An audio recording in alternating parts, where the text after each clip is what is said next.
मैं पहली बार सूरत आया था तब मेरे सर पे बहुत सारे घने लंबे काले बाल हुआ करते थे। सूरत ने दिया तो बहुत कुछ, मगर भाई साहब बाल ले लिए।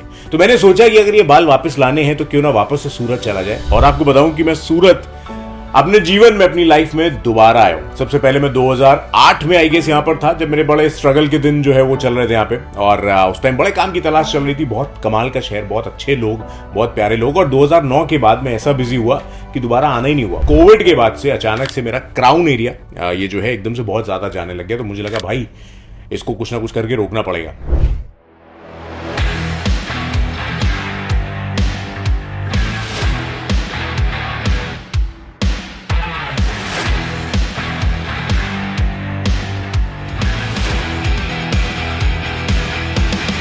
भी कहो भाई साहब, शहर बहुत साफ सुथरा आपका। एक चीज है सूरत में, जो कोई आता है साफ कर देते हैं। मेरे को भी साफ कर देंगे थोड़ी देर में, बताते हैं।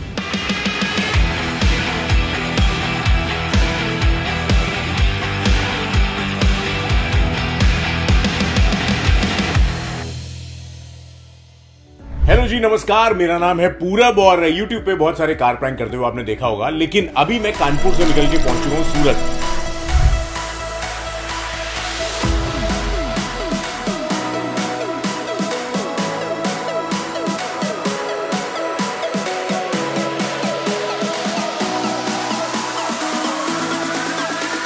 और आपको बताऊं कि मैं सूरत अपने जीवन में, अपनी लाइफ में दोबारा आया हूं। सबसे पहले मैं 2008 में आई गेस यहाँ पर था, जब मेरे बड़े स्ट्रगल के दिन जो है वो चल रहे थे यहाँ पे। और उस टाइम बड़े काम की तलाश चल रही थी। बहुत कमाल का शहर, बहुत अच्छे लोग, बहुत प्यारे लोग। और 2009 के बाद मैं ऐसा बिजी हुआ कि दोबारा आना ही नहीं हुआ। बहुत सारी यादें सूरत से जुड़ी हुई हैं। और आपको बताऊं, जब मैं पहली बार सूरत आया था तब मेरे सर पे बहुत सारे घने लंबे काले बाल हुआ करते थे। सूरत ने दिया तो बहुत कुछ, मगर भाई साहब बाल ले लिए। तो मैंने सोचा कि अगर ये बाल वापस लाने हैं तो क्यों ना वापस से सूरत चला जाए। मजाक की बात कर रहा हूं। मैं आपको बताऊं यार, देखो जो हम लोग का काम है ना कैमरा के सामने, तो कई बार इसकी जरूरत पड़ जाती है।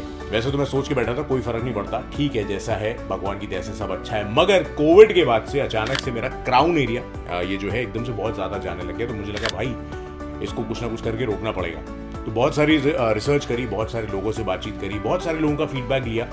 बट सूरत मेरे को पर्सनली थोड़ा सा इसलिए पसंद आया क्योंकि यहाँ पर बड़ा जो है लोग मेरे टच में थे, कनेक्टेड थे। ऐसा नहीं था कि सिर्फ आपकी रिसेप्शन पे बात हो रही है, उसके बाद आपकी डॉक्टर से बात नहीं हो पा रही है। तो पूरी टीम से मैं कनेक्टेड रहा। और ये पूरा टाइम मेरे ख्याल से 4 से 5 महीने ये डिसीजन लेने के लिए मैंने सोचा कि यार इसको कराते हैं। और सूरत पहुंच चुके हैं जी। थोड़ा सा धक धक भी हो रहा है क्योंकि आज पहला दिन है सूरत में। और हेयर फ्री हेयर ग्रो की टीम जो है वो भी यहाँ पर पहुंच चुकी है मुझे पिक करने के लिए। तो इनके साथ बस जा रहे हैं और सारा कुछ कैसे क्या हो रहा है, क्योंकि मैं खुद के ऊपर कर रहा हूं तो जाहिर सी बात है यार, कुछ ट्रस्ट हुआ होगा, कुछ बात हुई होगी, इसीलिए फैसला लिया होगा। सारे अपडेट आपको जो है देते रहेंगे, जुड़े रहिए।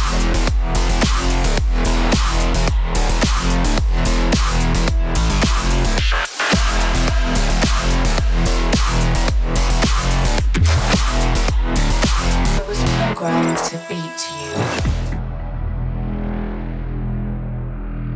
I keep dreaming, but my dreams keep flying away.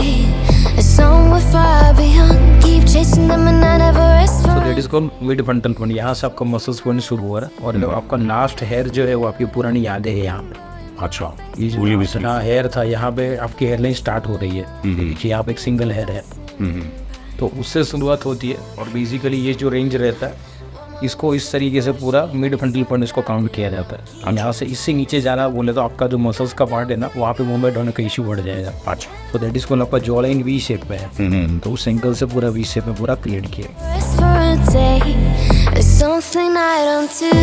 I feel the wind blowing my face, but that's alright.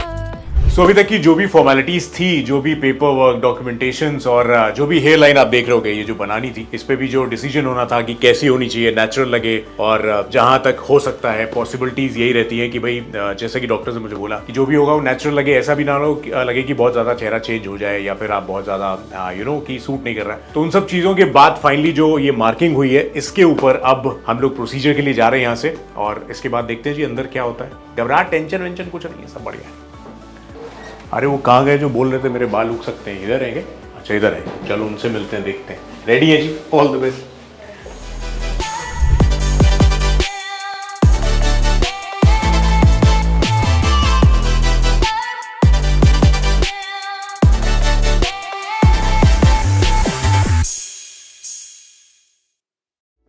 So finally day 1 जो है वो कंप्लीट हो चुका है। मैं सही बताऊं, जितना मेरे को टेंशन हो रहा था वो अगर आप ये बोलो कि वाकई में सही था, तो देखो यार सही नहीं था, क्योंकि उतना टेंशन हुआ नहीं जब चीजें शुरू हुई। और एक चीज मैं आपको बता दूं, अपना एक्सपीरियंस जो डे 1 का मेरा सबसे पहला रहा वो ये था कि जब ये हेयर लाइन मेरी बनाई गई थी तो मुझे थोड़ा सा डाउन लग रही थी कि कुछ ज्यादा नीचे आ रही है।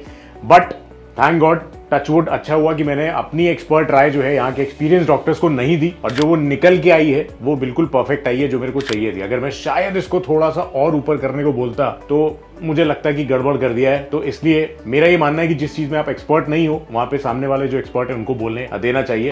तो जो हेयर लाइन मेरी निकल के आई है मेरे हिसाब से बिल्कुल परफेक्ट है, जो मुझे चाहिए थी। और ये डे 1 का मेरा सफर जो है बहुत ही मजेदार यहाँ पर रहा। बाकी डे 2 का क्या रहता है, क्योंकि क्राउन एरिया भी बचा है, जो फ्रंट है, फ्रंट से आई एम सो हैप्पी। और सबसे बड़ी बात है कि इन डॉक्टर्स का, जितने भी यहाँ पर डॉक्टर्स की टीम पूरी थी, उनका बहुत बहुत दिल से शुक्रिया। और हेयर फ्री हेयर ग्रो जहां पर मैं इस वक्त हूँ, खाना भाई साहब बहुत कमाल कर देते हो आप लोग, ये बात तो है। और मैं पंजाबी आदमी हूँ, खाना मिल जाए हम सब कुछ बर्दाश्त कर लेंगे। खाना प्लस हॉस्पिटैलिटी बहुत कमाल है। डे 2 के रिव्यू के लिए बहुत जल्दी आपके साथ शेयर करूंगा। ये था मेरा डे 1 का एक्सपीरियंस। Thank you. डे 2 यानी कि आज अपना फाइनल डे हो गया है कंप्लीट। और फाइनल इसलिए क्योंकि 2 दिन का ये पूरा प्रोसीजर जो था वो आज होता है एंड। और आपको बताऊं कि अगर आप, सबसे पहला सवाल जहन में ये आता है कि क्या पेनफुल था, तो देखो पेन तो होती है। अब आप कितना बर्दाश्त करते हो और कितना इजीली उसको टैकल करते हो ये आपके ऊपर भी डिपेंड करता है। कुछ लोग होते हैं कि सुई देखते ही भागते हैं, कुछ लोग होता है कहते हैं नहीं यार अब अच्छे के लिए कुछ तो बर्दाश्त करना पड़ेगा। तो मेरा भी सीन ऐसा था, मैंने अपने आप को पूरी तरीके से हैंड ओवर कर दिया था डॉक्टर्स की टीम को कि मुझे मालूम है कि दर्द होगा तो देखा जाएगा। और मैं आपको बताऊं, ऐसा दर्द नहीं होता है कि आपको उछल कूद के भागना पड़े फिर आपको पकड़ के लेकर आ रहे हैं, ऐसा नहीं होता है। जरा सा भी पेन आपको जब बर्दाश्त के बाहर होता है तो डॉक्टर्स की एक्सपर्ट की टीम वहां पर जो है वो रहती है, वो उसको मैनेज करती है। और उसके बाद अगर आपको किसी का हाथ थोड़ा सा टफ लग रहा है तो उसको फौरन हटाकर आपको किसी ऐसे के साथ रखा जाता है जो आपको बड़ा इजी कंफर्ट जोन में वापस से लेके जाए। ओवरऑल ये जो 6-7 घंटे का प्रोसीजर मेरा 2 दिन का रहा वो ये रहा कि बड़ा ही मैनेजेबल चीज़ें जो हैं वो हुई और बड़ी आसानी से। अब लेकिन रिजल्ट के डे का इंतजार जो है, रिजल्ट के दिन का इंतजार रहेगा। और कल ये जो बैंडेज आप मेरे पीछे देख रहे हो ये खुल जाएगी और फाइनल जो मेडिकेशन जो फॉलोअप करने हैं वो डॉक्टर्स के साथ, टीम के साथ होते रहेंगे फ़ोन के थ्रू। और वापस जा सकते हैं कल भाई घर, और वापस से कार वाले वीडियो आपके लिए शुरू हो जाएंगे। Thank you.